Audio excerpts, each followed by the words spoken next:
Ayan ni Lara, oh. Diba? Sana po ganyan yung presyo ng mga sili natin, no, Idol. Alam niyo po ba yung sili na pumapalo ang presyo ngayon sa merkado, sa market natin? So pumapalo na po ngayon ng 170 per kilo. Tataas pa to hanggang 200. Ito yung mga nag-ano. Yan, Idol, oh. Kapakarami yan. Ayan, oh. Oh. Diba? Oh, diba?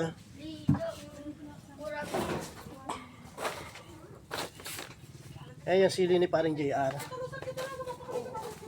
Kung wala siya ngayon, nag-duty siya sa bangko. Nasa bangko ngayon eh, nag-duty si paring JR. Ayan, shoutout pa paring JR. Yan ang request mo, oh, yung shoutout mo. And dito na mga sili mo. Dami. Hanggang mamayang hapon pa to, bubutot to. Napakarami yan. Ayan, oh. Ayan, oh. Ayan, hi Paloma. Ayan si Paloma. Oh. Pulang-pula talaga si Paloma. Katulad ng mga inagtal niya. Diba, Idol?